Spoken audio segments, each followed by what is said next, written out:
তারুণ্যের সমাবেশ, এটা সারা বাংলাদেশে আজকে শেষ সমাবেশ। ইতিমধ্যে 4টি বিভাগে সমাবেশ হয়েছে।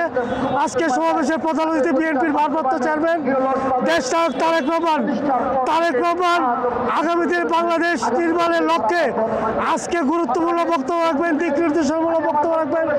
সেই অনুযায়ী বাংলাদেশ জাতীয়তাবাদী দল এবং এর অঙ্গ সহযোগী সংগঠন সারা বাংলাদেশে কাজ করবে বাংলাদেশ নির্মাণের লক্ষ্যে। ওয়ালটন আবারও মিলিনিয়ার অফারে ওয়ালটন ফ্রিজ কিনে আপনিও হয়ে যেতে পারেন মিলিয়নিয়ার।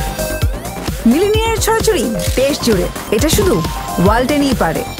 আজকে তারুণ্যের সমাবেশের মাধ্যমে সারা বাংলাদেশে ঢাকা বিভাগ, ফরিদপুর বিভাগ, ময়মনসিংহ বিভাগ সহ 4টি বিভাগের যুবদল, ছাত্রদল এবং স্বেচ্ছাসেবক দলের নেতাকর্মীরা একতাবদ্ধ হয়ে এই সরকারকে বলে দিতে চায়, আপনারা অবিলম্বে জাতীয় নির্বাচনের তারিখ ঘোষণা করুন।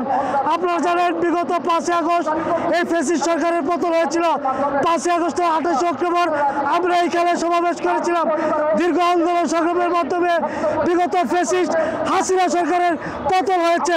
বিগত 17 বছর আমরা আন্দোলন করেছি মানুষের ভোটের অধিকার আদায়ের জন্য। সেই ভোটের অধিকারের লক্ষ্যে আজকের এই সমাবেশ অত্যন্ত গুরুত্ব বহন করে আমাদের নেতা আগামী জাতীয় নির্বাচনের রোডম্যাপ ঘোষণা করবেন এবং সেই মোতাবেক জাতীয়তাবাদী দল সহ বাংলাদেশের সকল মানুষ আগামী নির্বাচনে ভোট দেওয়ার জন্য অধীর আগ্রহে অপেক্ষা করছে।